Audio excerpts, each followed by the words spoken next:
Hello दोस्तों, तो आपका स्वागत है आपके अपने चैनल टेक्निकल स्टडी पॉइंट पे। और इस वीडियो में हम देखेंगे जो West Bengal Power Development Corporation Limited के अंदर जो इलेक्ट्रिशियन का पेपर हुआ था उसका आंसर की का रिव्यू करेंगे। इसके अंदर हम क्वेश्चन देखेंगे जो आपके क्वेश्चन है, बांग्ला में क्वेश्चन है, आपके रीजनिंग के क्वेश्चन है, मैथ के हैं क्वेश्चन, और आपके जो 70 थ्योरी के क्वेश्चन है वो सारे क्वेश्चन देखेंगे हम।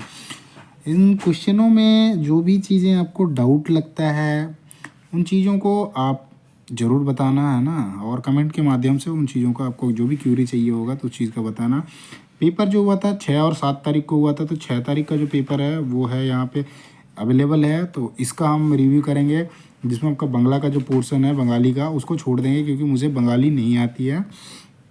ये एग्ज़ाम जो है वो 6 तारीख को हो रखा था, है ना।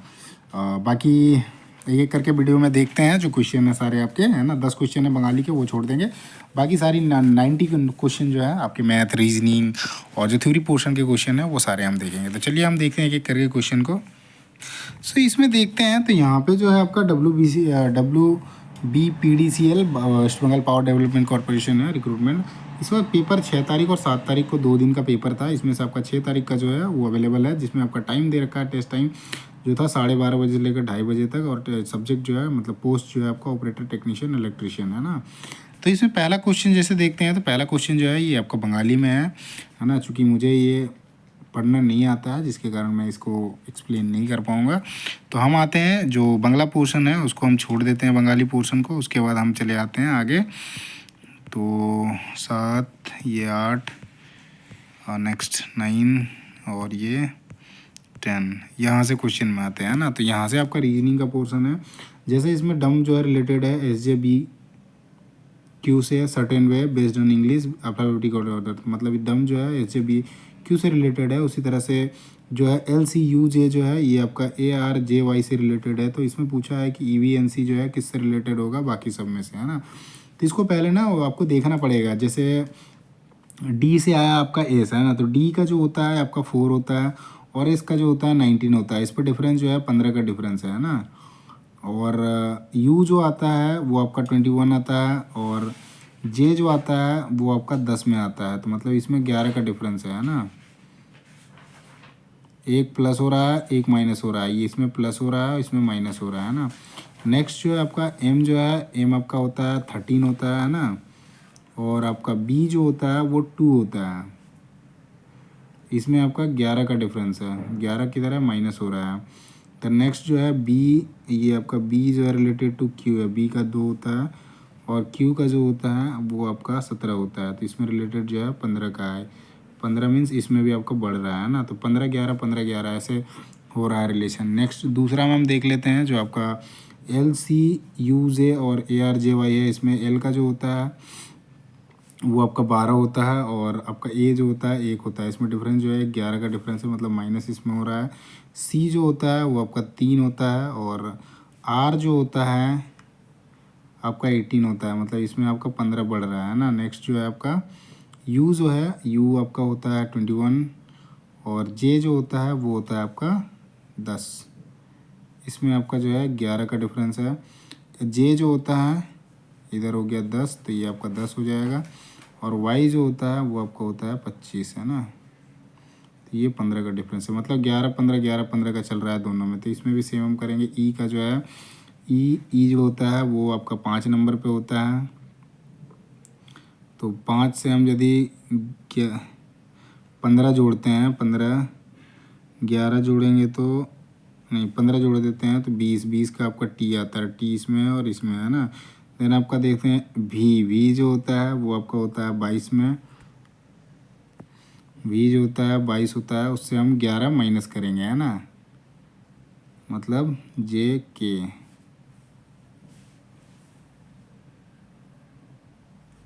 K को लेते हैं। तो K का जो हो जाएगा आपका वो होता है 11, K 11 होता है ना।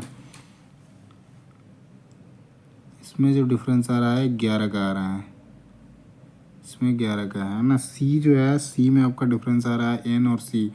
N का जो होता है वो आपका 14 होता है और C का जो होता है 3 होता है। इसमें आपका डिफरेंस आ रहा है 11 का, है ना, थोड़ा सा मिस्टेक है। R का होता है आपका PQR 19। कि अच्छा, जैसे ये के है ना, तो वी के बाद ऐड करना है ना, तो वी STUBWXYZ करके ऐसे करेंगे ना, तो प्लस करके करेंगे तो उसमें आपका के आएगा। वैसे करके आपका डी जो है राइट आंसर हो जाएगा। तो ऐसे ही आपका 11 15 इसका आपको डिफरेंस निकालना है, एक माइनस प्लस इसका आप करोगे तो आपका आएगा टी के सी आ रहा है ना, सो आपका डी जो है राइट आंसर है। नेक्स्ट क्वेश्चन में आता है सेकंड क्वेश्चन। इसमें आपका क्वेश्चन है ईच ऑफ, मतलब इसमें देखो टोटल आपके 7 हैं जो आपके एग्ज़ाम देते हैं different day week starting from Monday to ending day Sunday. तो मंडे से संडे के बीच में सेम वीक में होता है। No one has an exam before L. So इसमें देखते हैं मंडे से संडे हो गया same week, no one has an exam for L. L के लिए कुछ नहीं है। Only 3 people have an exam L and M. L और एम के बीच में जो है 3 लोग हैं। तो मैं एल यहाँ लगता हूँ 1 2 3 और यहाँ पे एम हो गया, ठीक है। Only one person has an exam between M and J. M और जे के बीच में जो है एक ही आदमी है, तो यहाँ नीचे कर देता हूँ और जे जो है इसके नीचे हो जाएगा, एक आदमी हो गया, ठीक है। उसके बाद जो है G has an exam on Wednesday. G का जो एग्ज़ाम है वो वेडनेसडे को है। तो यदि मैं एल को मंडे रखता हूँ तो ये ट्यूसडे हो जाएगा और वेडनेसडे, ये तीसरा वाला जो है ये आपका जी हो जाएगा, right. Then H has exam on the days after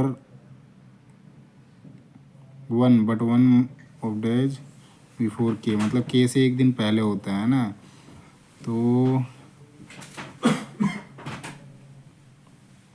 H के बारे कह रहा है ना, तो एच को यदि मैं यहाँ बैठाता हूँ तो इससे एक दिन पहले हो रहा है ना, तो उस केस में आपका यहाँ पे के बैठ जाएगा। अब बच गया एक बंदा बच गया है ना, तो on which day H have an exam, मतलब एच का ये तो चौथे दिन में है। अब इसका फाइनल मैं बना देता हूँ, तो आपका जो बनेगा सबसे पहले एल हो गया है ना, आई हो गया, जो खाली रह गया था आई इसको बैठा दिए, आई हो गया, जी हो गया, एच हो गया, एम हो गया, के हो गया और एल हो गया, है ना। टोटल 7 लोग हैं, 1 2 3 4 5 6 7।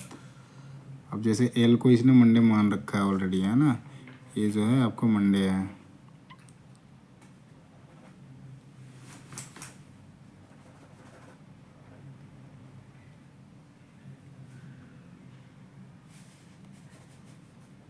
क्योंकि ये स्टार्टिंग से है ना, तो इसको यदि मंडे मानते हैं तो एच का पूछ रखा है, H Monday Tuesday Wednesday Thursday हो जाएगा, तो सी जो है राइट आंसर है।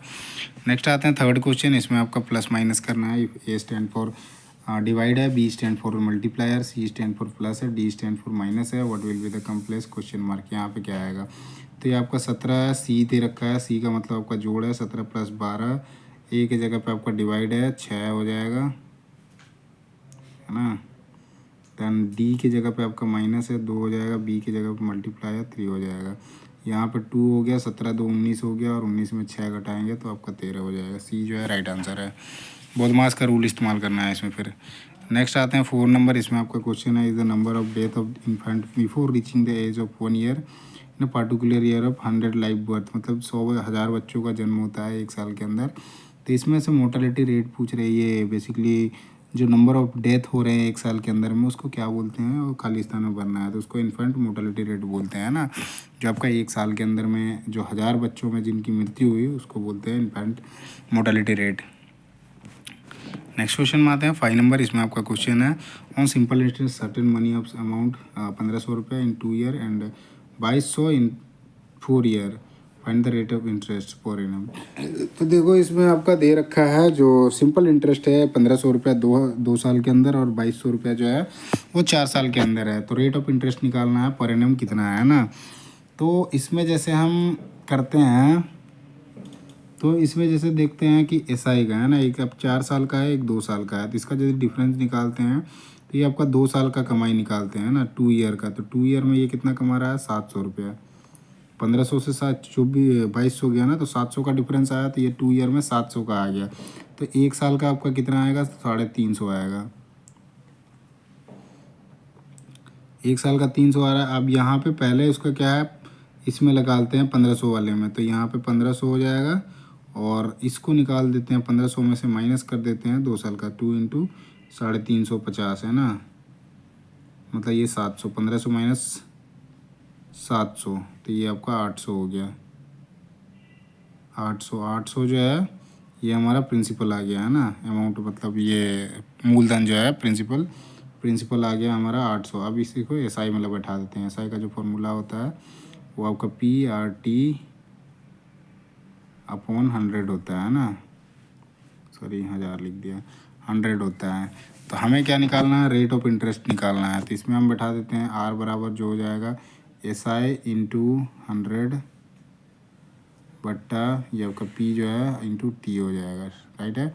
अब इसमें बैठाते हैं तो SI जो है हमारा, SI हमारा कितना आया 2 साल का आपका 700 आया 2 साल का, तो 1 साल का आपका कितना 350 हो जाएगा और हमारा 100 से मल्टीप्लाई हो जाएगा। देन आपका P का, तो P हमारा 800 आया और T जो है वो आपका पर एनम का निकालना है, तो 1 साल मानेंगे। तो इसको काट दो आप, 8 से कट गया ये और ये कटेगा आपका 8 से काटते हैं तो 8 चौका 32, 3 8 तिया 24, 43 के करीब एक ही है, तो आपका बी जो है राइट आंसर हो। काट के देखोगे 43.75 आएगा। और नेक्स्ट क्वेश्चन में आते हैं 6 नंबर। इसमें आपका क्वेश्चन है select the option that can be used is one word substitute. ये आपका इंग्लिश का क्वेश्चन है जिसमें ये अंडरलाइन किया हुआ है, इसके बारे में वन वर्ड सब्सटीट्यूशन के बारे में पूछा है। तो the scientist was honoured for his proud love and starving for knowledge, मतलब उसकी जानकारी के लिए और जो स्टार्विंग प्रोफाउंड जो लव है, स्टार्विंग ऑफ नॉलेज है, उसके कारण उस साइंटिस्ट को जो है सम्मान दिया गया। तो इसके बारे में पूछ रहा है, इसके लिए एक वर्ड का क्या होगा, तो उसके लिए हो जाएगा स्टेमोल। तो ये आपका बी जो है, बी आपका राइट आंसर है ना, एपिस्टेमोफिलिया हो गया है ना, बी जो है राइट आंसर है। नेक्स्ट क्वेश्चन में आते हैं। ये भी आपका इंग्लिश का क्वेश्चन है। तो यहाँ पे लिख रखा है question the following sentence has been split into 4 segment. 4 segment में आपका तोड़ा हुआ है, 1 2 3 4। इसमें से identify the segment that country जो grammatical error and select the option that rectified is. तो इसमें से एक जो है आपका मिस्टेक लिख रखा है, तो इसको आपको रेक्टिफाई करना है, मतलब सही करना है। तो यहाँ पे जैसे आई कैन नॉट सॉल्व, मैं इस चीज़ को नहीं सॉल्व मतलब ठीक कर सकता।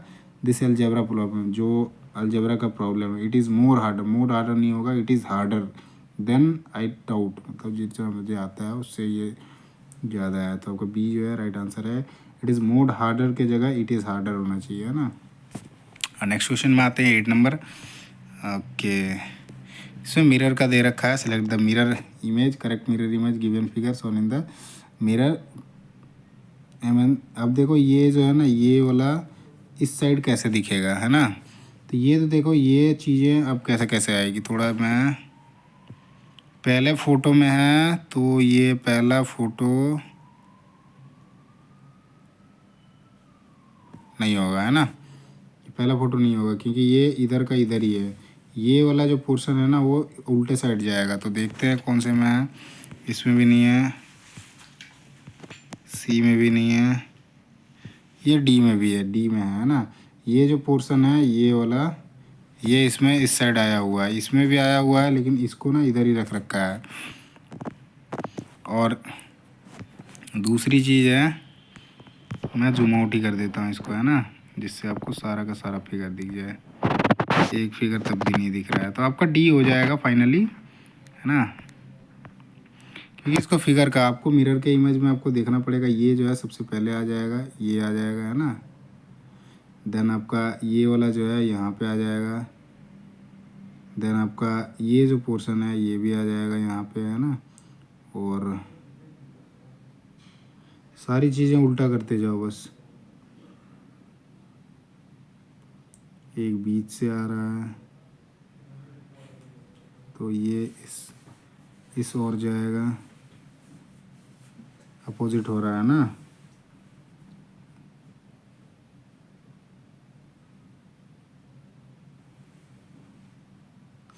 तो इसका आपका डी हो जाएगा, है ना, फिगर नहीं बन पा रहा है।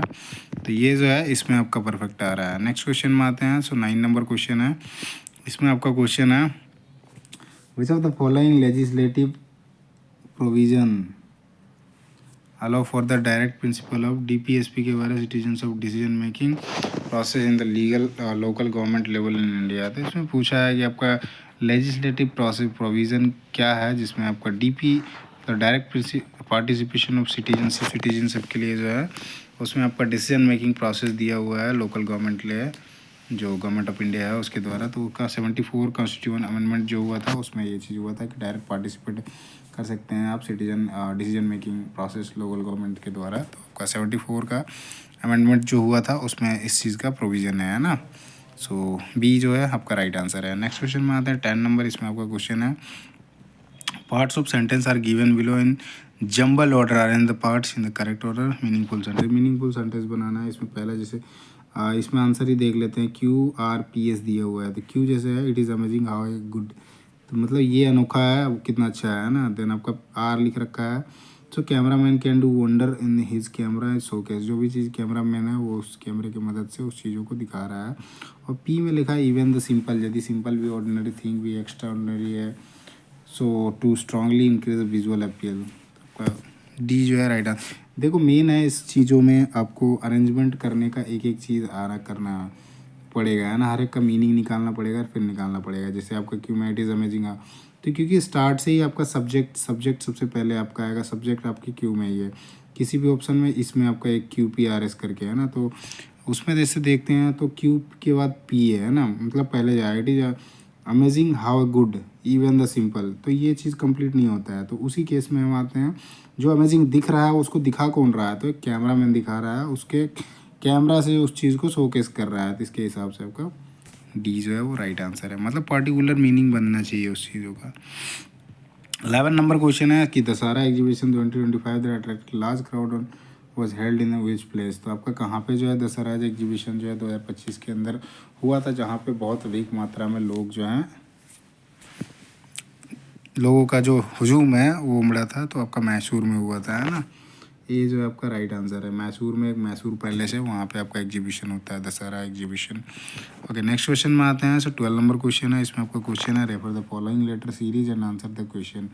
लेफ्ट राइट दिया हुआ है। इसमें how many such consonant are there each of which immediately place by consonant और ऑल्सो इमीडिएट बाय वोवेल। तो इसमें आपका एक कॉन्सोनेंट दिया है उसके बगल में जस्ट जैसे आपका जैसे ही कॉन्सोनेंट है उसके बाद वोवेल है फिर आपका कॉन्सोनेंट होना चाहिए। ऐसे कितने हैं उसके बारे में पूछ रहा है ना। इसमें वही चीज़ लिखा हुआ है कि इमीडिएट प्लेस मतलब जैसे ही आपका एक कॉन्सोनेंट होगा उसके इमीडिएट के बाद जो है एक वोवेल होगा। तो इसमें जैसे देखते हैं तो आपका ओ है एक, तो जैसे ओ है एक है ना, उसके बाद जैसे AIOU E है ना, ये 5 होते हैं वोवेल, बाकी 21 जो होते हैं वो आपके कॉन्सोनेंट होते हैं। तो इसमें जैसे आते हैं लेफ़्ट से राइट में, किस में पूछा है लेफ़्ट से राइट में ही देख लेते हैं ना। तो एक ओ है यहाँ पे, दोनों इमीडिएट में आगे पीछे कॉन्सोनेंट है, एक हो गया। दूसरा आई है, इसके आगे पीछे है, इसके आगे पीछे है, 3 हो गया, यहाँ पे नहीं है। और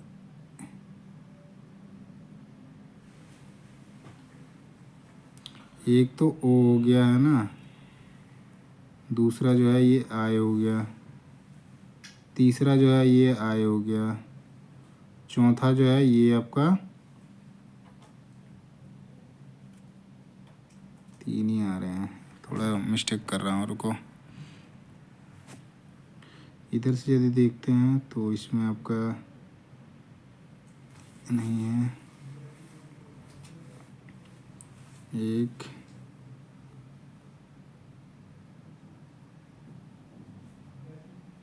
तो ये आपका 4 है, 3 तो ये कर दिया, इसमें से एक निकाल रखा होगा है ना, कि 3 ही मिल रहे हैं इसमें। चलो नेक्स्ट क्वेश्चन में चलते हैं 13 नंबर में। इसमें आपका क्वेश्चन है इसमें Vedant run at speed 16 kilometre per hour how much time in minute में पूछ रहा है। द मैदान टैग कवर इन 360 मीटर। देखो 16 किलोमीटर पर आवर की उसकी स्पीड है ना, किलोमीटर में दे रखा है। अब वो कह रहा है कि 360 मीटर उसको चलने में कितना टाइम लगेगा। तो किलोमीटर को सबसे पहले क्या करते हैं हम चेंज करते हैं मीटर में, क्योंकि आंसर जो है वो मीटर में मतलब ये डिस्टेंस जो है वो मीटर में दिया है। तो 16 किलोमीटर दैट मीन्स ये आपका 16,000 हो जाएगा मीटर में है ना। अब इसमें टाइम पूछ रखा है ना, तो टाइम के लिए हम क्या करेंगे, इसको 60 मिनट, 1 मिनट का पूछ रखा है, 60 सेकेंड से यदि मल्टीप्लाई काटते हैं इसको, तो ये आपका 800/3 आ गया है ना।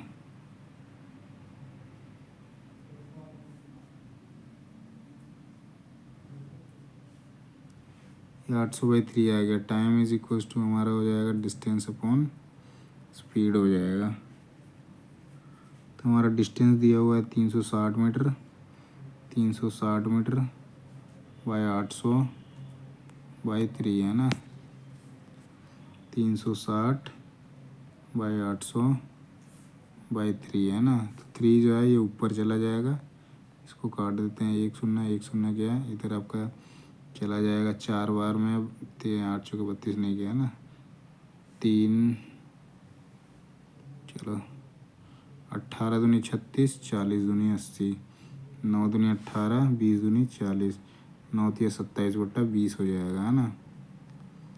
ये आपका 1.35 आ जाएगा। तो पहला जो आपका राइट आंसर है। नेक्स्ट क्वेश्चन में आते हैं। तो अगला क्वेश्चन जो है 4 नंबर, इसमें आपका इनकरेक्ट स्पेल्ट लिखा हुआ है, उसके बारे में पूछा है। तो dynamic speaker deliver engaging presentation with charismatic यही आपका गलत दिख रखा है ना, प्रेजेंस एंड क्लियर मैसेज। तो ये आपका कैरिज्मेटिक जो लिख रखा है, बाकी ये होता तो ऐसे ही है, कैरिज्मेटिक का डिलीवर्ड भी सही है, प्रेजेंटेशन ये भी सही है, डायनामिक ये भी सही है, कैरिज्मेटिक इसका भी स्पेलिंग ऐसा ही होता है। बाकी इनने मान रखा है इस चीज़ को, तो हो सकता है कि ए की जगह ई कह रहा हो, लेकिन कैरिज्मेटिक का ऐसा ही होता है। चलिए नेक्स्ट क्वेश्चन में चलते हैं। तो 15 नंबर क्वेश्चन है। यहाँ पे आपका क्वेश्चन है दांडी मार्च बेगन ऑन विच डेट। तो दांडी मार्च जो हुआ था नमक का सत्याग्रह के लिए, वो कब हुआ था उसके बारे में पूछा है। तो 12 मार्च 1930 को हुआ था।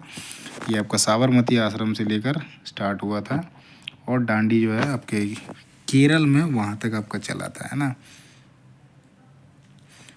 12 मार्च 1930 को स्टार्ट हुआ था। तो डी जो है आपका राइट आंसर है।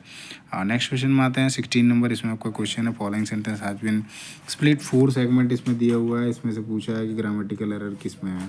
तो ईच ऑफ द पार्टिसिपेंट, जितने भी पार्टिसिपेंट हैं वेर गिवन अ सर्टिफिकेट, उन्होंने were given a certificate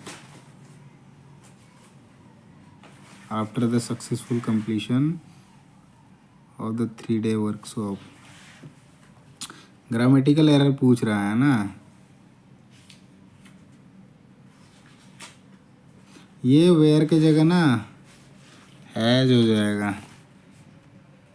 so ये जो है आपका वेयर नहीं होगा, इसमें आपका हैज हैव का लगेगा है ना। Each of the participate were given certificate after successful completion 3-day workshop. 3 दिन का वर्कशॉप मिला था, जिसमें इन्होंने कहा है कि हर एक बंदे ने जो है जितने पार्टिसिपेट करने वाले थे उन्होंने सारा कुछ कंप्लीट कर दिया है। तो है ना, अब वेयर का मतलब क्या है ना, वो पास्ट की बात कर रहा है, लेकिन पास्ट में भी कंटिन्यूअस का पास्ट का कह रहा है ना, तो ऐसा कुछ नहीं है इसमें, क्योंकि ये जो आपको 3 दिन मिला था ना वो हो चुका है दैट मीन्स वो आपका पास्ट परफेक्ट में आ जाएगा। तो वो आपका या पास्ट टेंस में सीधा आ जाएगा, क्योंकि वो चीज़ें ना हो चुकी है। तो वो आपका हैज़ हैव उसमें से लगना चाहिए था, तो इसमें ये चीज़ नहीं है ना। तो ग्रामेटिकल एरर जो है आपका वेर गिवन सर्टिफिकेट जो है ये आपका है गलत। ओके नेक्स्ट क्वेश्चन में आते हैं। तो 17 नंबर क्वेश्चन आते हैं। इसमें आपका क्वेश्चन है इनकम दे रखा है, रमन का 20,500 का है।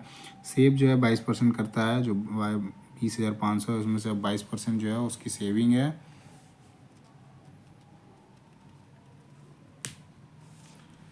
और his income increase 14% and expenditure increase by 30%। तो इसमें 20,500 है, उसमें 22% बचाता है। यदि उसका जो है इनकम जो है उस पर 14% इंक्रीज होता है, सो एक्सपेंडिचर फिर उसने 30% बढ़ा दिया है।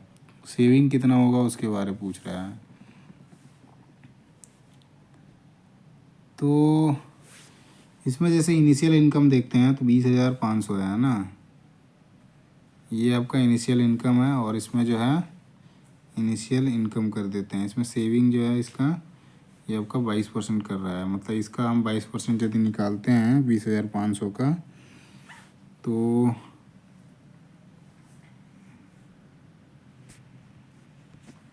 20,500 गुना 22/100 है ना, ये कट जाना है। 205 गुना 22, 22 दूनी 44, 22 पचे 110, मतलब ये आपका 4510 आ गया।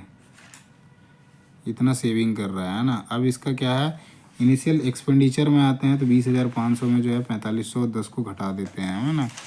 सो 20,500 माइनस 4510, तो ये हमारा हो जाएगा 15,990 रुपये हो जाएगा। तो इसका जो है खर्चा 15,990 रुपया जो है स्टार्टिंग में था। अब न्यू इनकम में यदि आते हैं तो 14% का इसका इंक्रीज़ हो रहा है ना।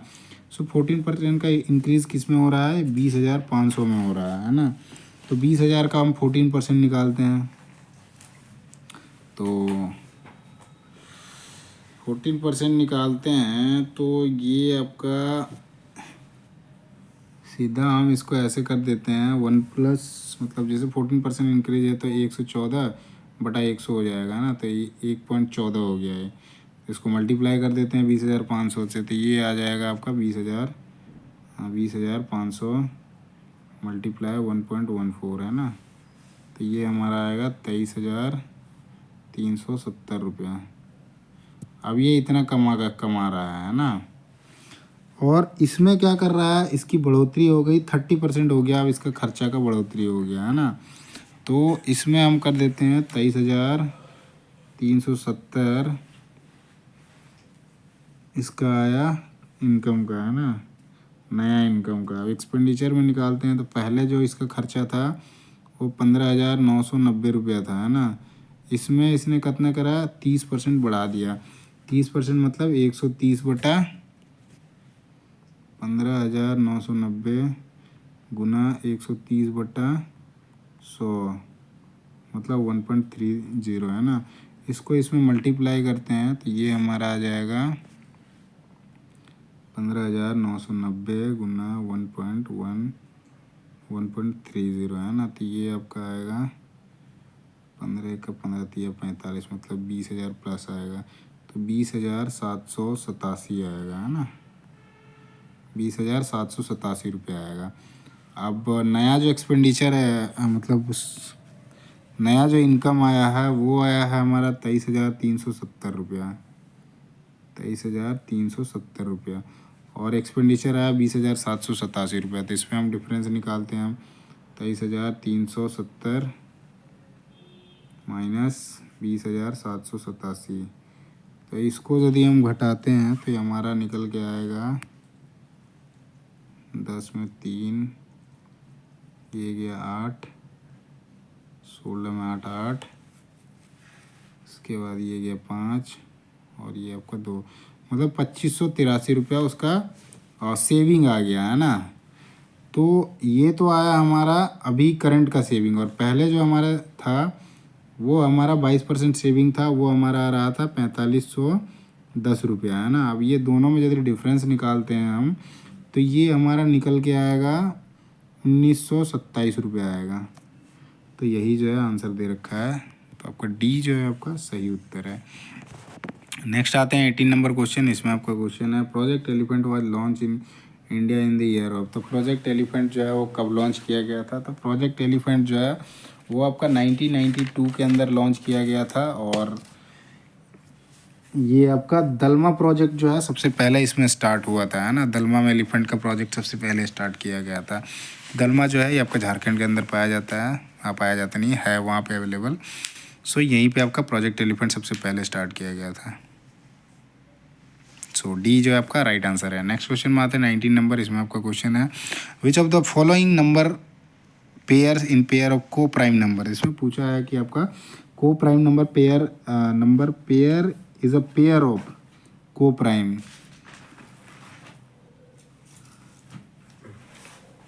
तो आपका पहला जो है ये आपका सही है, 91 और 128 जो है आपका प्राइम, मतलब जो नंबर पेयर है वो आपका को प्राइम नंबर्स हैं।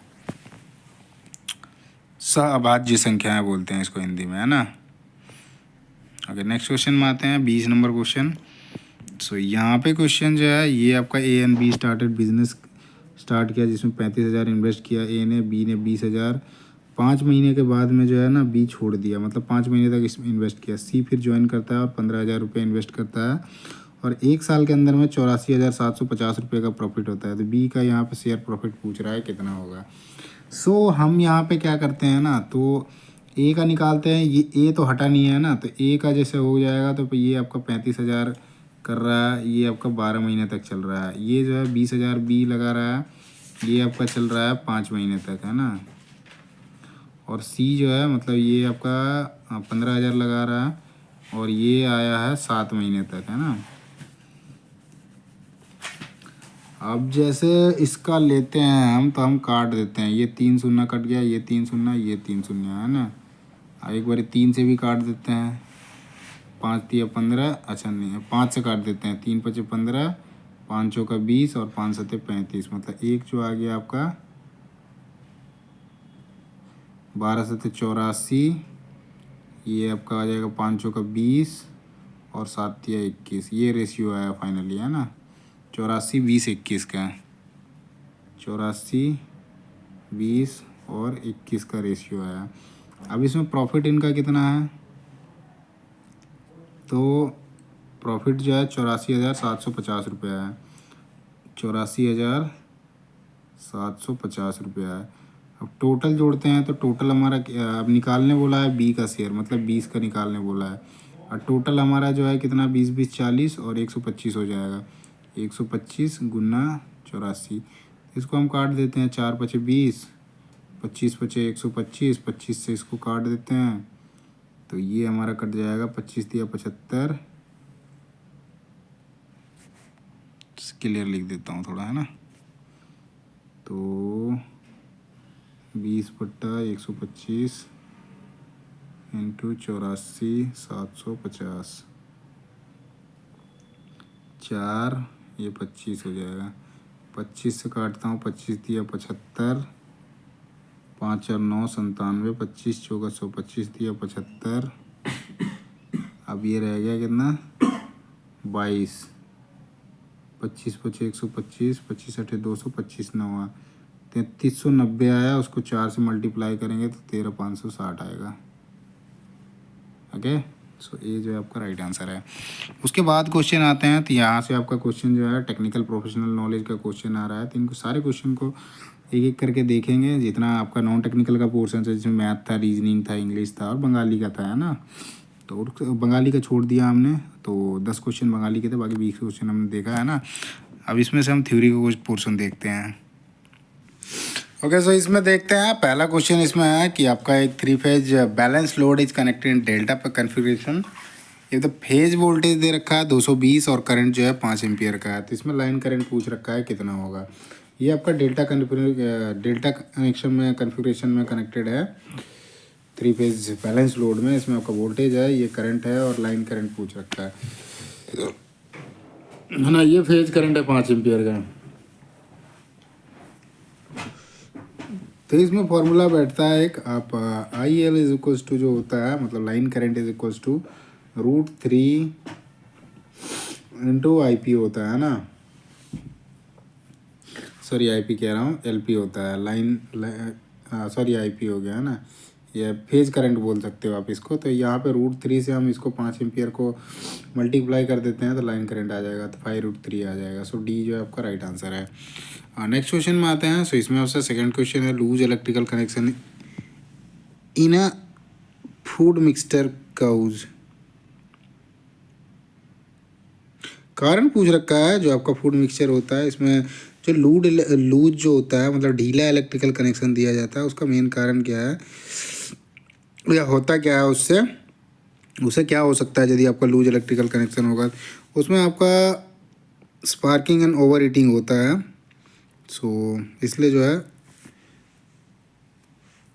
लूज नहीं रखना चाहिए आपका इलेक्ट्रिकल कनेक्शन को, है ना। सो बी जो है आपका राइट आंसर है। और नेक्स्ट क्वेश्चन आते हैं। थर्ड क्वेश्चन में है, इसमें आपका क्वेश्चन है, which statement correctly describe the effect of using N auto transformer starter for 3 phase induction motor. तो 3 फेज इंडक्शन मोटर में जो ऑटो ट्रांसफर स्टार्टर होता है उसको बहुत ही बढ़िया तरीके से कौन सा स्टेटमेंट जो है उस चीज़ को दर्शा रहा है। सो आपका पहला है आपका ये जो है सबसे बढ़िया कर रहा है, जिसमें आपका लिखा है कि the motor receive a reduced voltage of startup which lower the inrush current. तो जब लोअर इनरस करंट होता है उस टाइम पे मोटर जो होता है वोल्टेज को जो होता है रिड्यूस करता है स्टार्टअप के टाइम पे। तो आपका ये जो है आपका राइट स्टेटमेंट है। ओके, नेक्स्ट क्वेश्चन में आते हैं 4 नंबर। इसमें आपका question the plate in plate earthing is buried. तो प्लेट और प्लेट के अर्थिंग जो होता है वो किस चीज़ से मतलब हाँ ब्यूरिड करता है उसके बारे में पूछ रहा है। तो जो प्लेट से प्लेट अर्थिंग होता है ना, प्लेट इन प्लेट अर्थिंग, ये आपका जो वर्टिकल होता है ग्राउंड में वहाँ पे इस्तेमाल किया जाता है। सो आपका डी जो है राइट आंसर है, vertical in the ground. Okay, next question में आता है 5 नंबर। इसमें आपका क्वेश्चन है which of the following arrangement correctly implement NOR gate using only NAND gate. तो आपका नैंड गेट का इस्तेमाल करके नोर गेट का इम्प्लीमेंट करना है। तो इसमें अरेंजमेंट पूछ रहा है जो करेक्टली इम्प्लीमेंट करेगा उस चीज़ को कि नैंड गेट का इस्तेमाल करके आप नोर गेट बना रहे हो। सो आपका इसमें क्या होता है ना कि जो भी आपके नैंड गेट के सेपरेट इनपुट होते हैं उसको मतलब सेपरेटली कनेक्ट करना है नैंड गेट के जो आपके इनपुट है उसको, और उसके बाद क्या करना है कि जो भी बोट फीड करना है जो both output third NAND gate, तो इधर से आपने डाल दिया ईच में, फिर उसके बाद तीसरा जो नैंड गेट होगा उसमें आपको आउटपुट देना है। सो आपका बी जो है राइट आंसर है, connect input in separate NAND gate then feed both output into a third NAND gate. So आपका बी जो है राइट आंसर है। नेक्स्ट क्वेश्चन में आते हैं। सो 6 नंबर क्वेश्चन है। इसमें आपका क्वेश्चन है प्रोटेक्टिव डिवाइस लाइक फ्यूजेज और MCB must be install to.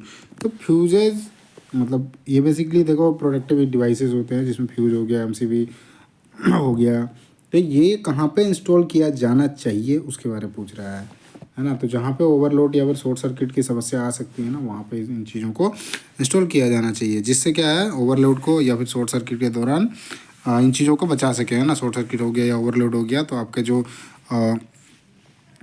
Line है उसको जलने से रोके या फिर डिवाइस को खराब होने से बचाए उसको, है ना। सो आपका सी जो है राइट आंसर है। नेक्स्ट क्वेश्चन में आते हैं। 7 नंबर क्वेश्चन है। इसमें आपका क्वेश्चन है which of the following best describe the behaviour of power factor in 3 phase induction motor during operation. तो जब हम 3 फेज इंडक्शन मोटर में जब ऑपरेशन चल रहा होता है तो उसका बिहेवियर जो पावर फैक्टर का बिहेवियर होता है उसको सबसे बढ़िया कौन दर्शाता है उसके बारे में पूछ रहा है ना। सो इसमें आपका जो होता है ये जो होता है ऑलवेज लेगिंग पावर फैक्टर जो होता है उस चीज़ को दर्शाता है। सो आपका ये सी जो है राइट आंसर है। It always operate with a lagging power factor. तो ये हमेशा जो होता है लैगिंग पावर फैक्टर के साथ ही काम करता है ना। सी जो है राइट आंसर है। नेक्स्ट क्वेश्चन में आते हैं 8 नंबर। इसमें आपका क्वेश्चन दिया हुआ है। तो क्वेश्चन है single phase overhead transmission line consist of 2 conductor separated by 2 metre का है। इसमें आपका हैविंग रेडियस 1 सेंटीमीटर है, लेंथ दे रखा है 100 kilometre. The approximately total line capacitance for phase in picofarad is where pi का वैल्यू मान रखा है, मैथमेटिकल कांस्टेंट वैल्यू दे रखा है पाई का, है ना। ये जो है primitive of free space FM. तो इसमें टोटल पूछ रखा है अप्रोक्सीमेट टोटल लाइन कैपेसिटेंस जो है पर फेज में जो पिको फैराडे में है वो कितना होगा। तो देखो इसमें जैसे देखते हैं तो पाई का पाई मान लेते हैं ना, इसका वैल्यू पुट नहीं करते हैं हम, सीधा कर देते हैं। तो आपका बी जो है ये आपका राइट आंसर हो जाएगा, लंबा बनेगा क्योंकि ये आपका 2 से मल्टीप्लाई हो जाएगा 100 का, है ना। ओके, सो बी जो है राइट आंसर है। नेक्स्ट क्वेश्चन में आते हैं। सो 9 नंबर क्वेश्चन। इसमें आपका क्वेश्चन है which of the following electric motor required DC field excitation. तो इसमें पूछा है जो आपका डीसी फील्ड एक्साइटेशन होता है इसमें इलेक्ट्रिक मोटर जो होता है किसमें ज़रूरत होती है इसका। तो सिंक्रोनस टाइप का जो मोटर होता है ना इलेक्ट्रिक मोटर, उसमें आपका डीसी फील्ड एक्साइटेशन की ज़रूरत होती है। ये जो आपका राइट आंसर है।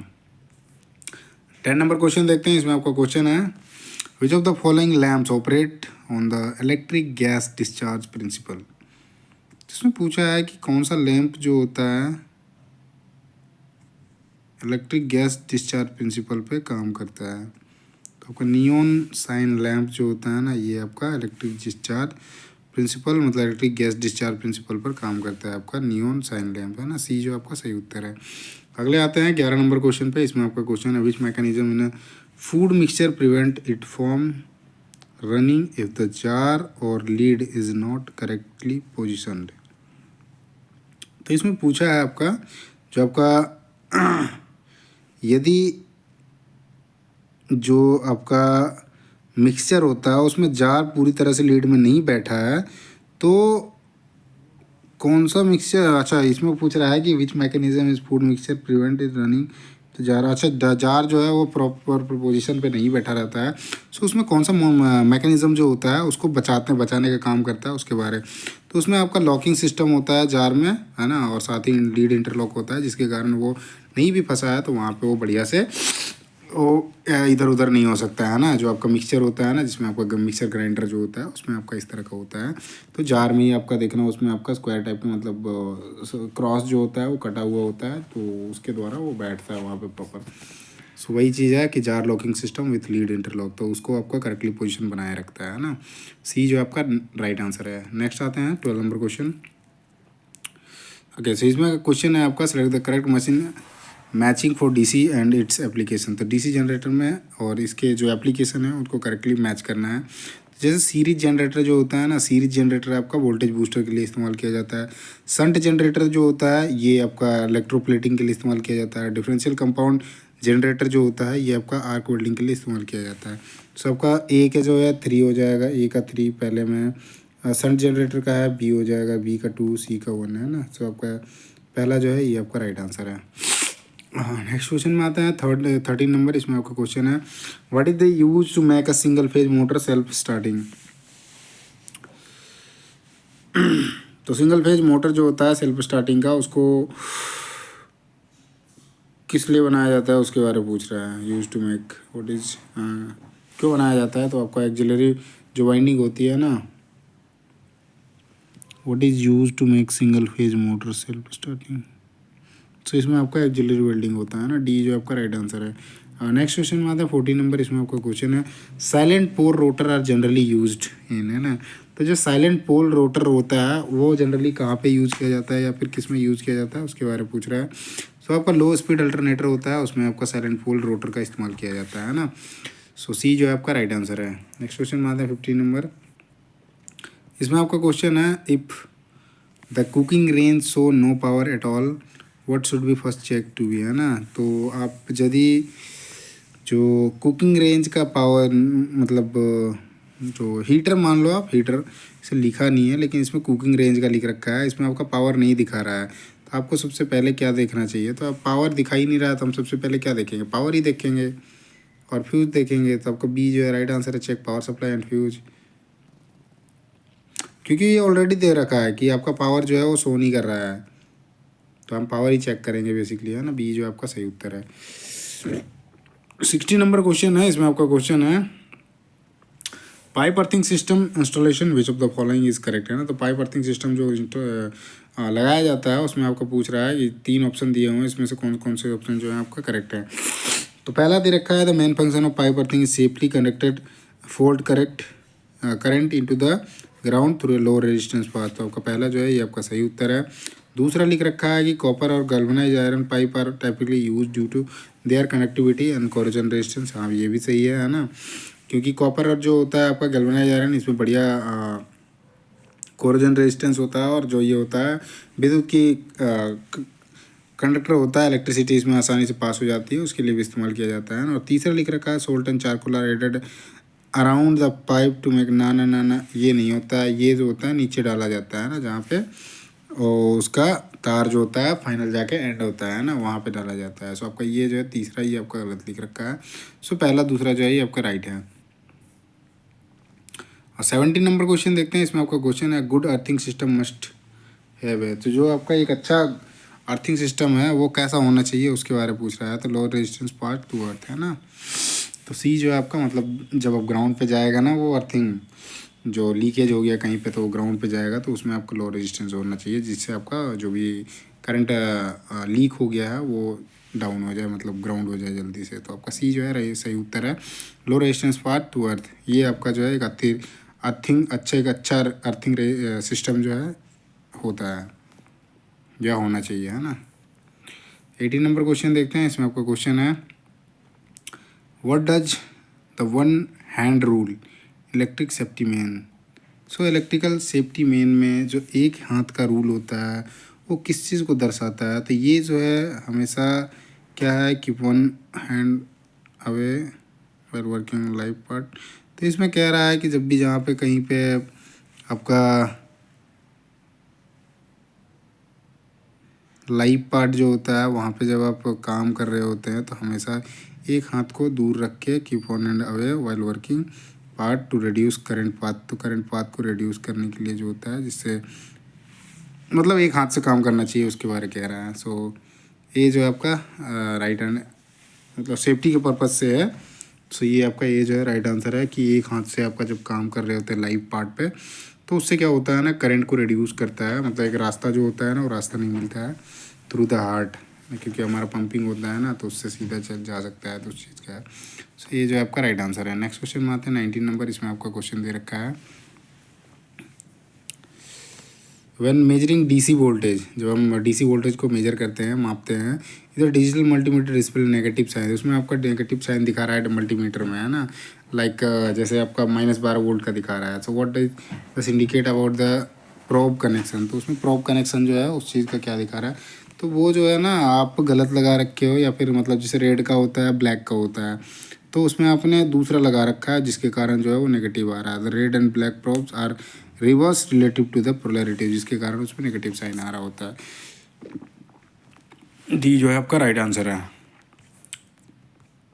20 नंबर क्वेश्चन देखते हैं। इसमें आपका क्वेश्चन है which insulator is use in stay wire to provide electrical installation between the stay wire and the transmission pole prevent current leakage from the live wire. तो इसमें पूछ रहा है कि जो आपका लाइव वायर होता है उसमें से करंट लीकेज को बचाना है, तो उसमें आपका जो इंसुलेटर यूज होगा और जो वहाँ का वायर होगा इलेक्ट्रिकल इंस्टॉलेशन में तो ट्रांसमिशन पोल में, तो वो कौन सा होगा उसके बारे में पूछ रहा है। तो उसमें आपका एक इंसुलेटर जो होता है वो लगाया जाएगा, है ना। सी जो आपका सही उत्तर है।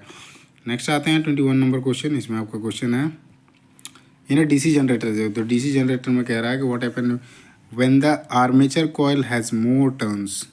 तो आर्मेचर कॉइल जो होता है ज़्यादा टर्न्स लेता है, तब क्या होता है डीसी जनरेटर में। तो उसमें क्या होगा ना, जो आपका वोल्टेज है ना वो बढ़ेगा प्रोपोर्शनली, मतलब समानुपाती वो बढ़ता है।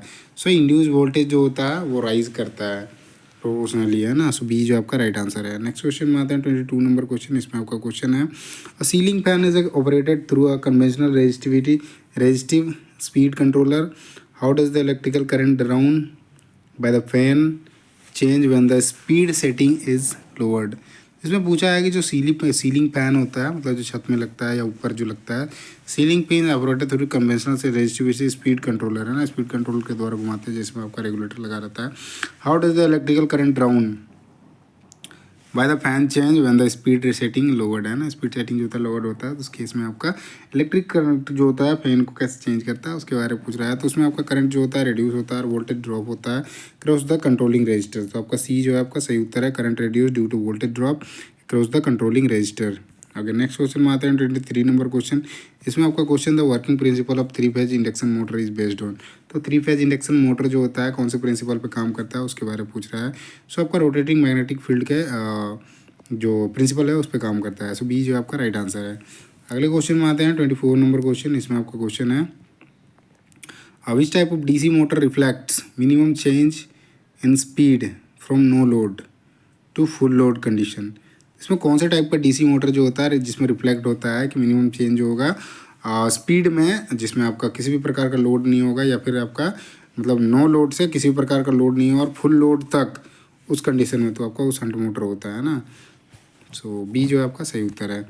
नेक्स्ट क्वेश्चन में आते हैं 25 नंबर। इसमें आपका क्वेश्चन है the most commonly use material for line insulator is. तो लाइन इंसुलेटर में जो सबसे ज़्यादा यूज़ किया जाने वाला जो मटेरियल है उसके बारे में, जो लाइन इंसुलेटर के लिए, तो वो जो कौन सा मटेरियल है उसके बारे में पूछ रहा है। तो आपका पोर्सोलिन होता है ना। सो बी जो आपका सही उत्तर है। नेक्स्ट आते हैं 26 नंबर क्वेश्चन। इसमें आपका क्वेश्चन है which process involve controlled combustion of waste material and converting them into gas and ash by the product reducer residues.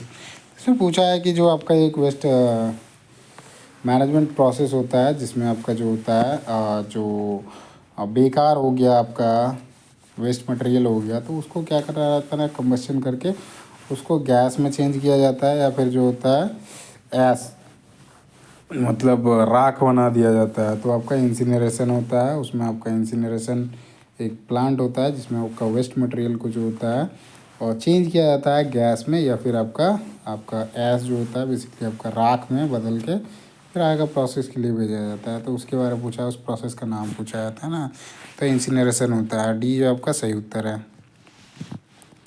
Next आते हैं 27 नंबर क्वेश्चन। इसमें आपका क्वेश्चन है DC compound motor are used in. तो DC compound motor जो होता है कहाँ पे यूज किया जाता है उसके बारे में पूछा है। तो ये आपका रोलिंग मिल और प्रेसेस जो होते हैं वहाँ पे इस्तेमाल किया जाता है डीसी कंपाउंड मोटर का, है ना। तो ये जो आपका सही उत्तर है। अगले क्वेश्चन में आता है 28 नंबर। इसमें आपका क्वेश्चन है for very large power transformer that demand maximum heat dissipation efficiency which cooling method is most effective. तो इसमें पूछ रहा है कि कौन सा कूलिंग मेथड जो है सबसे ज़्यादा इफ़ेक्टिव होगा यदि आपका बहुत ही बड़ा या पावर वाला ट्रांसफार्मर है और उसमें मैक्सिमम हीट डिसिपेशन एफिशिएंसी है। तो उस केस में आपका फोर्स्ड ऑयल के सर्कुलेशन जो होता है कंबाइंड विद वाटर कूलिंग होगी, तो उसमें आपका सबसे ज़्यादा कूलिंग मेथड जो है ना इफ़ेक्टिव होगी। तो आपका forced oil circulation combined with water cooling, C जो आपका सही उत्तर है। इसका इस्तेमाल करा जाएगा जब बहुत बड़ा पावर ट्रांसफार्मर होगा और उसमें आपका बहुत ज़्यादा हीट भी होता है। तो उस केस में आपका यहाँ पे इस्तेमाल किया जाएगा आपका फोर्स ऑयल सर्कुलेशन कंबाइंड और साथ में आपका पानी भी रहेगा, है ना। सी जो आपका सही उत्तर है। अगले उन क्वेश्चन में आते हैं 29 नंबर। इसमें आपका क्वेश्चन है आफ्टर मेकिंग एनी जॉइंट, है ना, कोई भी आप जॉइंट बनाते हैं नेक्स्ट इम्पार्ट स्टेप इज। तो अगला जो स्टेप होगा वो क्या होगा, तो इंसुलेशन ऑफ जॉइंट फॉरवर्डली। जो भी आपका जॉइंट होगा इलेक्ट्रिकल कनेक्शन होगा तो उसमें आपका इंसुलेशन होना बहुत जरूरी है। आप पीवीसी टेप लगाओ, कुछ और लगाओ, कुछ और लगाओ, पर वहाँ पे आपका ज़रूरी है क्योंकि वो करंट लीकेज होगा। करंट लीकेज होगा तो आपका शॉर्ट सर्किट हीटिंग आएगा, ऐसे में आपका शॉर्ट सर्किट हो सकता है, जल सकता है, कुछ भी हो सकता है ना। सो बी जो आपका सही उत्तर है। अगले क्वेश्चन में आते हैं 30 नंबर। इसमें आपका क्वेश्चन है which of the following item does not fall under the category of non respiratory personal protective equipment. तो इसमें पूछा है कि कौन सा आइटम जो है उसके अंदर non respiratory protective personal protective equipment के अंदर नहीं आता है। तो रेस्पिरेटरी मास्क जो होता है स्पेशली डिज़ाइन किया जाता है प्रोटेक्ट ब्रीदिंग सिस्टम, ये जो आपका सही उत्तर है। ये आपका non respiratory personal protective equipment जो है ये नहीं आता है उसके अंदर, है ना, उस कैटेगरी में। यही पूछ रखा है item does not fall under the category of non respiratory personal protective, ये जो आपका सही उत्तर है। अगले क्वेश्चन में आता है 31 नंबर। इसमें आपका क्वेश्चन है preventive maintenance primarily aims to. तो जो प्रिवेंटिव मेंटेनेंस किया जाता है ना उसका मेन एम्स क्या होता है, तो उसमें क्या होता है ना जो आपके अनएक्सपेक्टेड फेलियर्स होते हैं या फिर आपका ब्रेकडाउन का जो असर हो सकता है तो उस चीज़ को क्या होता है मिनिमाइज करता है ना। तो वही आपका डी जो है आपका सही उत्तर है, minimise unexpected equipment failure and reduce down time.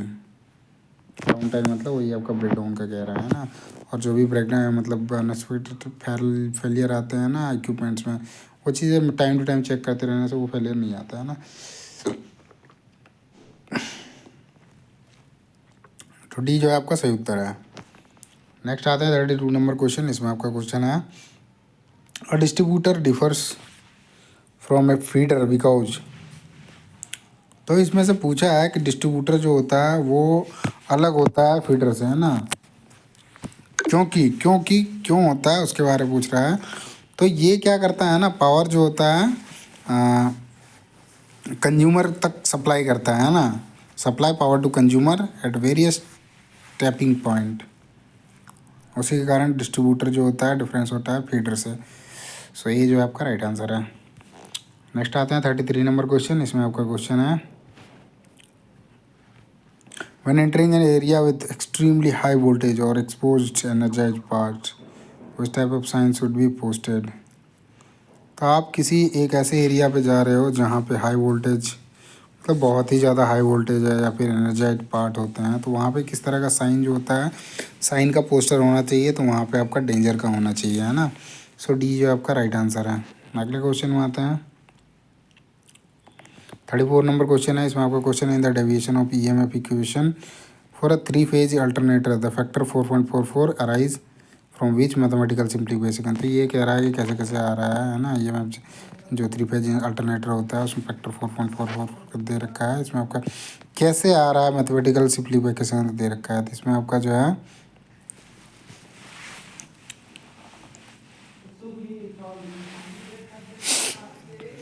तो इसमें फॉर्म फैक्टर जो होता है ना सिनोसॉइडल होता है वेव फॉर्म में, जैसे RMS by average is equal to 1.11 होता है। सो ये जो है आपका राइट आंसर है। The form factor of sinusoidal wave form, उसका ब्रैकेट में दे रखा है RMS बाई एवरेज 1.11 है ना। सो पहला जो है राइट आंसर है। अगले क्वेश्चन में आते हैं 35 नंबर क्वेश्चन। इसमें आपका क्वेश्चन है not gate can be implemented using. So एक नॉट गेट को कैसे इम्प्लीमेंट किया जाता है, मतलब यूज़ करके नॉट गेट का इस्तेमाल करके कैसे इम्प्लीमेंट किया जा सकता है उसके बारे में पूछा है। तो एक नॉर गेट लगा के हम इसको इम्प्लीमेंट कर सकते हैं ना। सो आपका बी जो है सही उत्तर है। ओके, नेक्स्ट क्वेश्चन में चलते हैं। तो 36 नंबर क्वेश्चन देखते हैं। इसमें आपका क्वेश्चन पूछ रखा है during an open circuit test on a transformer. जब ओपन सर्किट होता है उस टाइम पे यदि आप ट्रांसफार्मर को टेस्ट कर रहे हैं तो rated supply voltage applied to the primary winding.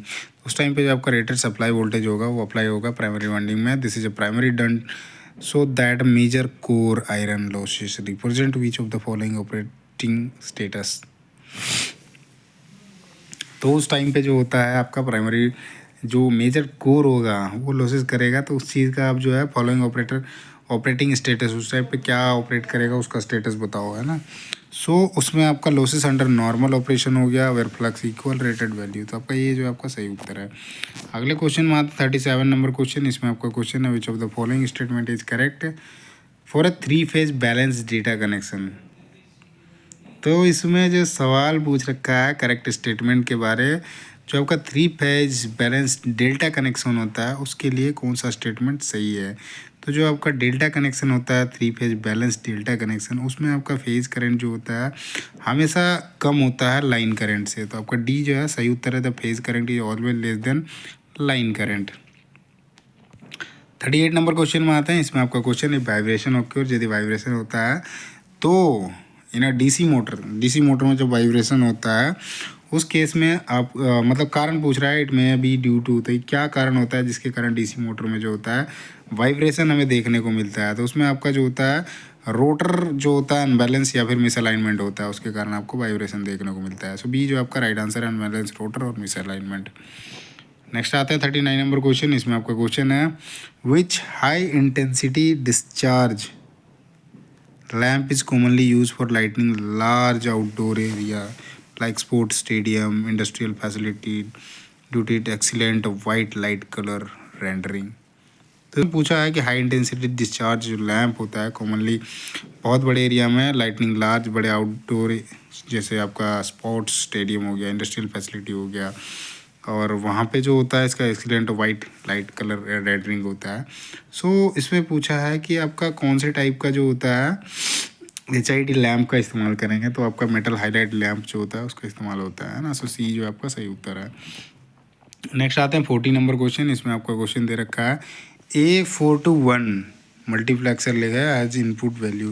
इसमें I0 देख रहा है, ये बाइनरी और डेसिमल का पंगा लग रहा है ना। चलो देख लेते हैं इसमें। तो इसमें है A4 to 1 multiplexer has input value I0 का 0 है, I1 का 1 है, I2 का 0 है, I3 का 1 है। If the select line S1 and S0 is equals to 1 1 है, व्हाट इज़ द आउटपुट। यहाँ से आउटपुट क्या निकलेगा उसके बारे में पूछ रहा है ना। तो बाइनरी में जैसे ये 11 है ना, तो 1 1 जो होता है ना, जैसे 0 0 हो गया, 1 0 हो गया, 1 1 हो गया, 1 2 3 हो गया। तो ये तो 3 हो गया है ना, 3 हो गया। इसका वैल्यू 11 का, ये 3 इसमें I3 में है, I3 इज इक्वल्स टू 1 है। तो आपको पहला हो जाएगा, ये जो आपका राइट आंसर है। अगले क्वेश्चन में आते हैं 40 to 1 नंबर। इसमें आपका क्वेश्चन है what is the primary factor that determine the capacitance between 2 overheaded transmission line connector, है ना। इसमें प्राइमरी फैक्टर कह रहा है जो डिटरमाइन करेगा कैपेसिटेंस, जिसमें कि 2 ओवरहेडेड ट्रांसमिशन लाइन कनेक्टर है ना, तो उसमें कैपेसिटेंस को डिटरमाइन करना है। जो प्राइमरी फैक्टर है कैपेसिटेंस का, उसके बारे में पूछ रहा है। तो इसमें आपका जो है कंडक्टर स्पेसिंग और कंडक्टर रेडियस होता है ना, वही आपका 2/8 ट्रांसमिशन होता है लाइन में कंडक्टर स्पेसिंग और कंडक्टर रेडियस है ना। सी जो आपका सही उत्तर है। नेक्स्ट क्वेश्चन में आते हैं 42 नंबर क्वेश्चन। इसमें आपका क्वेश्चन है a one phase transformer has a copper loss of 1.5% and reactance drop of 2%, find its voltage regulation at unity power factor है ना। तो एक सिंगल फेज ट्रांसफार्मर है जिसमें आपका कॉपर लॉसेज जो है 1.5% है और रिएक्टेंस ड्रॉप जो है 2% है। तो इसमें आपका वोल्टेज रेगुलेशन बोल रहा है कितना होगा यूनिटी पावर फैक्टर का है ना। सो इसमें हम देखते हैं ना, तो कॉपर लॉसेस दिया हुआ है 1.5% है ना, और जो रिएक्टेंस ड्रॉप है ये आपका 2%। तो पावर फैक्टर हम निकालते हैं इसमें, मतलब cos फाई का निकाल देते हैं, तो ये हमारा निकल के आएगा 1 यूनिट मान लेते हैं ना, 1 यूनिट आएगा। तो जो अप्रोक्सीमेट के लिए फार्मूला निकलता है वोल्टेज रेगुलेशन का, तो वोल्टेज रेगुलेशन का यदि निकालते हैं हम, तो इसमें आ जाता है आर cos फाई कर देते हैं ना,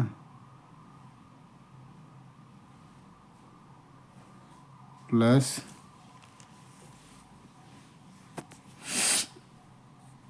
एक्स साइन फाई कर देते हैं ना। सो cos फाई का हमारा 1 हो जाएगा और इसका जो है आपका 0 हो जाएगा। सो 1 + 0 जो है ये आपका इनका वैल्यू आ गया। वोल्टेज रेगुलेशन फिर आगे निकालते हैं, तो एक आपका 1.5 दिया हुआ है, प्लस एक आपका 2% दिया हुआ है, और इसको हम करेंगे मल्टीप्लाई 0 से है ना। सो ये तो 0 हो जाना है, तो 1.5 रह जाएगा। तो ये आपका सी जो आपका सही उत्तर हो जाएगा। नेक्स्ट क्वेश्चन में आते हैं 43 नंबर क्वेश्चन। इसमें आपका क्वेश्चन है which of the following is an example of urban solid waste. इसमें पूछा है कि अर्बन सॉलिड वेस्ट का उदाहरण कौन सा है इनमें से। सी जो दिख रखा है आपका discarded plastic bottles from homes. C जो आपका राइट आंसर है, discarded plastic bottles from home, जो घर से निकलता है ना, ये आपका अर्बन सॉलिड वेस्ट में आता है, प्लास्टिक वेस्ट जो आता है बोटल्स का। सी जो आपका सही उत्तर है। अगले क्वेश्चन में आता है 44 नंबर क्वेश्चन। इसमें आपका क्वेश्चन है which is true statement about short circuit test perform in 2 winding transformer. तो इसमें सही स्टेटमेंट पूछ रखा है, ट्रू स्टेटमेंट, जो आपका शॉर्ट सर्किट होता है टेस्ट जब चेक किया जाता है 2 वाइंडिंग ट्रांसफार्मर में, तो उसके लिए एक आपका क्या है, उसमें लो वोल्टेज वाइंडिंग होता है जिसमें शॉर्ट सर्किट कराई जाती है, टाइपली शॉर्ट सर्किट होता है ना। सो आपको बी जो है आपका सही उत्तर है, ये आपका ट्रू स्टेटमेंट है। The low voltage winding is typically short circuited. Next आते हैं 45 नंबर क्वेश्चन। इसमें आपका क्वेश्चन है correct sizing of wire and component is important to. तो आपका किसी भी कंपोनेंट के लिए जो होता है करेक्ट साइजिंग ऑफ वायर होना ज़रूरी क्यों है, उसके बारे में पूछा है ना। तो उसमें क्या होता है ना कि पहले तो ओवर हीट होने से उसको बचाता है, और दूसरा जो है आपका आग लगने के खतरे से भी बचाता है यदि आपका करेक्ट साइज रहेगा तो। सो डी जो आपका राइट आंसर है, prevent overheating and fire hazards. Next आते हैं 46 नंबर क्वेश्चन। इसमें आपका क्वेश्चन है a multimeter measure an AC voltage of 198 voltage across 200 voltage main supply है ना। What is the approximate percentage error of the measurement. 200 में से 198 आ रहा है, तो कितने परसेंट का, 1% में आपका 2 का होता है, 2 ही का डाउन आ रहा है तो 1% हो जाएगा। सो ये जो आपका सही उत्तर है। नेक्स्ट क्वेश्चन में आते हैं 47 नंबर क्वेश्चन। इसमें आपका क्वेश्चन है why it is important to perform load test on alternator safely. So alternator जो है ज़रूरत मतलब बहुत ही सुरक्षित रहे उसके लिए जो होता है, उसमें लोड टेस्ट जो होता है वो परफॉर्म करना जो होता है क्यों ज़रूरी होता है, उसके बारे में पूछ रखा है। सो अल्टरनेटर जो होता है ना, कितना इलेक्ट्रिकल लोड को सहन कर सकता है, उस चीज़ को चेक करने के लिए हम लोड टेस्ट को परफॉर्म करते हैं ना। सो ये जो आपका सही उत्तर है, to confirm the alternator can handle expected electrical load without voltage drop और ओवर हीटिंग। सो ये जो आपका सही उत्तर, बिना गर्म हुए या वोल्टेज ड्रॉप हुए कितना लोड है उसको सह सकता है उसके बारे में ना। सो ये जो आपका राइट आंसर है। नेक्स्ट आते हैं 48 नंबर क्वेश्चन। इसमें आपका क्वेश्चन है which logic gates would be use to implement the sum and carry output of a half adder respectively. तो इसमें लॉजिक गेट्स के बारे में पूछ रखा है, जो कि आपका सम और कैरी आउटपुट को हाफ एडर में और उसके रिस्पेक्टिवली में होता है। तो आपका एक्सओर में और एंड गेट में होता है ना। सी जो आपका सही उत्तर है। 49 नंबर क्वेश्चन आते हैं। इसमें आपका क्वेश्चन है for a single phase induction motor that uses a inductive starting winding how does the power factor behave during startup. So इसमें क्या होता है ना, यदि आपका स्टार्टिंग ऑफ यदि इसमें it is low because starting winding current lags and applied voltage, तो डी जो है आपका ये सही उत्तर है। It is low because the starting winding current lags and apply voltage. 50 number question देखते हैं। इसमें आपका क्वेश्चन है which lamp type utilise a halogen gas to return over evaporate tungsten onto its filament, prolonging its life and maintaining brightness। इसमें कौन सा type का जो लैम्प होता है जिसमें हेलोजन गैस जो होता है रिटर्न होता है इवेपोरेट, और टंगस्टन जो होता है उसमें फिलामेंट के रूप में इस्तेमाल किया जाता है, प्रोलॉन्गिंग करता है इस लाइफ को, और मेंटेनिंग जो होता है पूरा ब्राइटनेस को मेंटेन रखता है। सो आपका हेलोजन टंगस्टन लैम्प जो होता है उसमें ये सारी चीज़ें पाई जाती है ना। बी जो आपका सही उत्तर है। और नेक्स्ट आते हैं 51 नंबर क्वेश्चन। इसमें आपका क्वेश्चन है when power factor of 3 phase load is unity the reactive power of the system is. तो 3 फेज पावर फैक्टर पूछ रखा है कि जो आपका 3 फेज लोड यूनिटी होगा उसमें रिएक्टिव पावर सिस्टम में कितना होगा पावर फैक्टर, तो आपका 0 हो जाएगा। Sorry, when the power factor जो है when the power factor of 3 phase load is unity the reactive power of the system. तो रिएक्टिव पावर कितना होगा, यदि पावर फैक्टर 3 फेज में जो है आपका यूनिटी लोड जो है यूनिटी है, तो उसके इसमें रिएक्टिव पावर पूछा है ना कितना होगा, तो आपका 0 होगा, है ना। सो ये सी जो आपका सही उत्तर है। नेक्स्ट आते हैं 52 नंबर क्वेश्चन। इसमें आपका क्वेश्चन है an earth leakage circuit breaker operates when the leakage current to earth exceeds preset value typically. तो जो अर्थ लीकेज सर्किट ब्रेकर होता है जिसको ऑपरेट किया जाता है, तो उसमें आपका लीकेज करंट जो होता है कितना से ज़्यादा सेट नहीं किया जाता है उसके बारे में पूछ रहा है। तो आपका 30 माइक्रोन एम्पियर होता है ना। सॉरी, माइक्रोन कह रहा हूँ, मेगा एम्पियर होता है। मेगा बहुत, हाँ मेगा एम्पियर होता है। सो आपका डी जो है राइट आंसर है। 53 नंबर क्वेश्चन में आते हैं। इसमें आपका क्वेश्चन है for overhead line conductor which type of joint is most suitable when maximum mechanical strength is needed. तो जब हमें सबसे ज़्यादा मैकेनिकल स्ट्रेंथ ज़रूरत होता है, तो उस टाइम पे कौन से टाइप का जॉइंट जो होता है सबसे ज़्यादा सुटेबल होता है ओवरहेड लाइन कंडक्टर में। तो उसमें आपका वेस्टर्न यूनियन जॉइंट जो होता है सबसे ज़्यादा कारगर साबित होता है ना, या फिर जो सबसे ज़्यादा मजबूती उसी में मिलता है आपका ओवरहेड लाइन कंडक्टर में। बी जो आपका सही उत्तर है, ये टाइप ऑफ जॉइंट है ना। 54 नंबर क्वेश्चन में आते हैं। इसमें आपका क्वेश्चन है what is the conductor that connect the non conductive metal part of an electrical system to the earth electrode cold.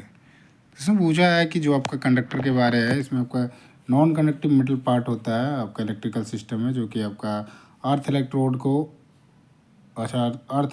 क्या कहा जाता है उसके बारे में पूछ रहा है। जो आपका एक कंडक्टर है वो कनेक्ट किया जाता है नॉन कंडक्टिव मेटल पार्ट का, जिसमें आपका इलेक्ट्रिकल सिस्टम में उस अर्थ इलेक्ट्रोड को क्या कहते हैं, तो उसका आपका अर्थ कंटिन्यूटी कंडक्टर बोलते हैं ना। सो ये जो आपका राइट आंसर है। नेक्स्ट आते हैं 55 नंबर क्वेश्चन। इसमें आपका question the effect of line capacitance is neglected in. तो जब आपका लाइन कैपेसिटेंस जो होता है उसको नेग्लेक्टेड किया जाता है, उसका इफेक्ट क्या होता है उसके बारे में पूछ रहा है। तो शॉर्ट लाइन जो होता है उसमें इस तरह का, और लाइन कैपेसिटेंस को यदि नेग्लेक्टेड किया जाता है तो उसमें आपका इफेक्ट जो होता है वो शॉर्ट लाइन होता है। सो ये जो आपका राइट आंसर है। नेक्स्ट आता है 56 नंबर क्वेश्चन। इसमें आपका क्वेश्चन है first aid is the immediate care that given someone who is ill or injured primarily to save life and refer to as ABC first aid. What is the ABC stand for first aid. तो देखो यार, ABC का full form पूछ रखा है, इतना ज़्यादा है नहीं पढ़ने का जरूरत, लेकिन आपको एक सीधा सीधा बता देता हूँ। जो प्राथमिक उपचार होता है उसमें आपका किसी भी लाइफ को जो होता है मतलब इंजर्ड होता है या किसी भी प्रकार से कोई परेशानी होती है तो उसको आपको बचाना है, तो उस केस में रेफर करा जाता है ABC का फर्स्ट एड में, है ना। तो ABC का फुल फॉर्म क्या होता है उसके बारे में पूछ रहा है। तो ए मतलब वो एयर वोज हो गया, B मतलब ब्रीदिंग हो गया, C होता है सर्कुलेशन। सो आपका B जो आपका सही उत्तर है। और नेक्स्ट क्वेश्चन में आते हैं। तो ये चीज़ें जो होती है किसी भी इमीडिएट इंजर्ड पर्सन या होता है ना, तो यही चीज़ें सबसे पहले चेक करा जाता है ना। सांस चल रही है, सांस खुला हुआ है, ब्लड चल रहा है कि नहीं चल रहा है ना। एक तो हो गया कि नाक चल रहा है नहीं चल रहा है, कहीं छूते हैं, फिर हम ब्रीदिंग चेक करते हैं, है ना, छाती में जो चेक करते हैं। देन आपका ब्लड सर्कुलेशन के हाथ में, गले में, कहीं भी चेक कर सकते हैं जिसमें नस चेक करते हैं। ओके, नेक्स्ट क्वेश्चन आता है 57 नंबर क्वेश्चन। इसमें आपका क्वेश्चन है which of the following is an application of DC generator. तो DC जनरेटर का एप्लीकेशन कौन सा है उसके बारे में पूछ रहा है। तो इलेक्ट्रोप्लेटिंग प्लांट जो है आपका DC जनरेटर का एप्लीकेशन है ना। ये जो आपका राइट आंसर है। नेक्स्ट आते हैं 58 नंबर क्वेश्चन। इसमें आपका क्वेश्चन है इन बैलेंस 3 फेज सिस्टम। जो बैलेंस 3 फेज सिस्टम होता है इसमें लाइन करंट जो है स्टार कनेक्शन में है। The line current in a star connection is, तो उसमें क्या होगा आपका इक्वल होगा फेज करंट से। तो C जो आपका राइट आंसर है। अगले क्वेश्चन में आते हैं। इसमें आपका क्वेश्चन है 59 number. How does a multi range ohm meter measure low resistance range. तो मल्टी रेंज ओम मीटर जो होता है वो मेजर करता है आपका लो रेजिस्टेंस रेंज को। कैसे, इसके बारे में पूछ रहा है। तो आपका लो वैल्यू रेजिस्टर इन शंट, तो आप उस टाइम पे कैसे आप चेक करोगे। तो यूजिंग का उपयोग आप लो वैल्यू रजिस्टर जो होता है शंट में इस्तेमाल करके। सो आपका ये जो है आपका सही उत्तर है। नेक्स्ट आते हैं 60 नंबर क्वेश्चन। इसमें आपका क्वेश्चन है if A washing machine does not drain water. Washing machine जो है पानी ड्रेन नहीं कर रहा है, उसके पीछे क्या कारण हो सकता है उसके बारे में पूछ रहा है। तो पानी नहीं निकल रहा है तो हॉज पाइप जो है वो ब्लॉक हो रखा होगा, या फिर ड्रेन पाइप जो है वो आपका ब्लॉक हो रखा है। ब्लॉक, ड्रेन, होज और पंप, ये जो आपका सही उत्तर है। नेक्स्ट क्वेश्चन में आता है 61 नंबर क्वेश्चन। इसमें आपका क्वेश्चन है for a armature coil rotating in a alternator the induced EMF is at its maximum, so when the coil conductor are moving. तो इसमें क्वेश्चन पूछ रखा है कि जो आपका आर्मेचर कॉयल होता है वो रोटेट करता है इन एक अल्टरनेटर में, तो उस टाइम पे इंड्यूस होता है EMF वो मैक्सिमम होता है ना when the coil conductor are moving. तो वो जब 90 डिग्री पे होता है मैग्नेटिक फील्ड लाइंस पे, उसका जब पोजीशन 90 डिग्री पे होता है उस टाइम पे वो जो होता है मैक्सिमम होता है ना, EMF जनरेट करता है। सो C जो है आपका सही उत्तर है।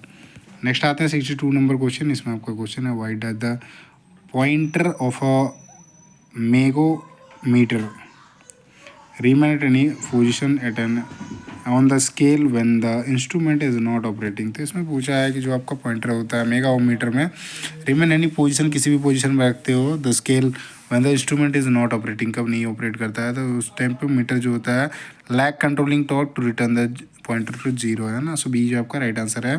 Sir the meter lacks controlling torque to return the pointer to zero. Next आते हैं 63 नंबर क्वेश्चन। इसमें आपका क्वेश्चन है which is a true statement for triode for alternative current switching.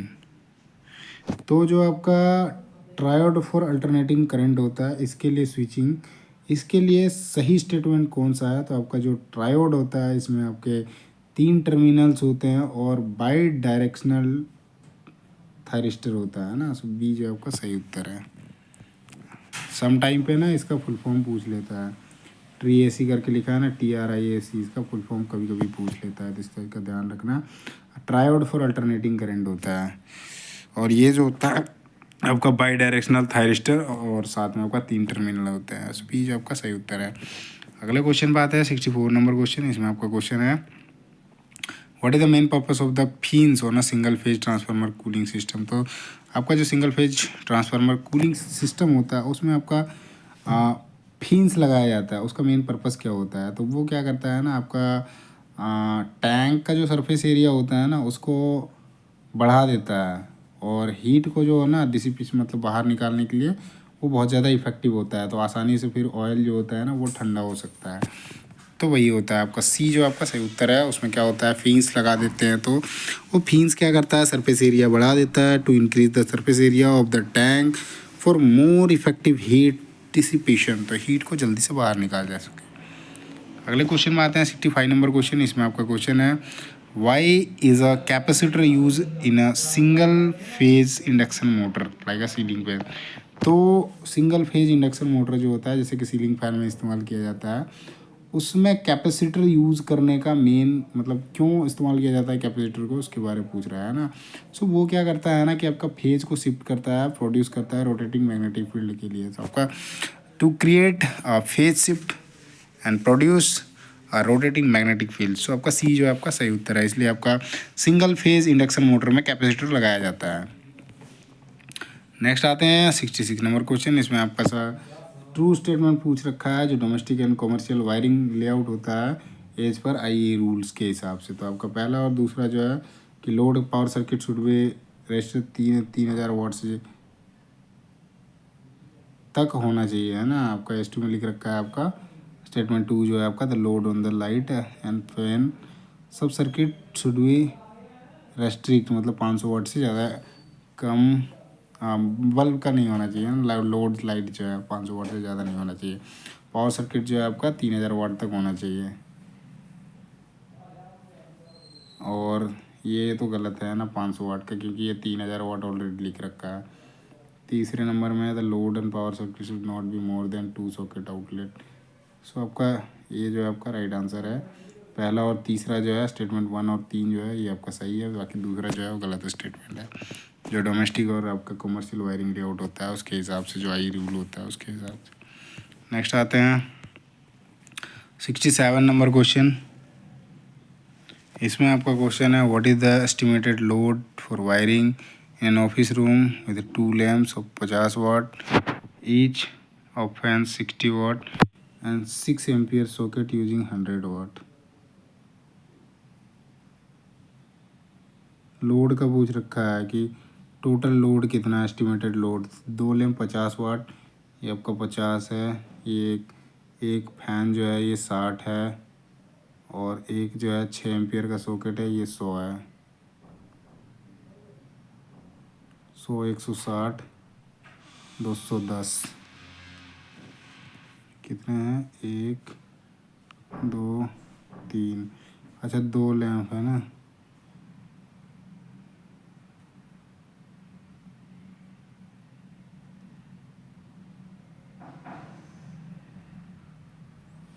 गलती हो रहा है इसमें।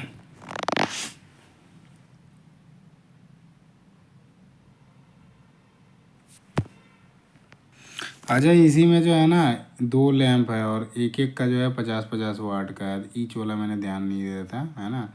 100 या 210 तो ऐसे ही हो गया, है ना। और इसमें 2 लैंप है तो एक लैंप का 50 है तो 50 इसमें जोड़ देता हूँ, 260 वाट हो जाएगा। डी जो है आपका राइट आंसर है। नेक्स्ट आते हैं 68 नंबर क्वेश्चन। इसमें आपका क्वेश्चन है the device use to drive an alternator is called. जो अल्टरनेटर को चलाता है उस डिवाइस का नाम क्या है, तो उसको प्राइम मूवर बोलते हैं ना। सी जो आपका सही उत्तर है।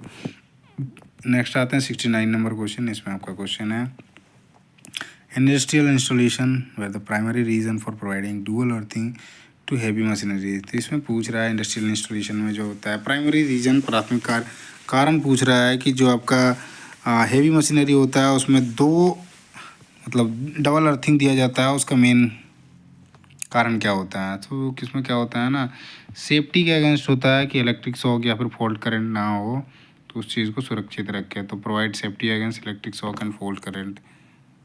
डी जो आपका राइट आंसर है।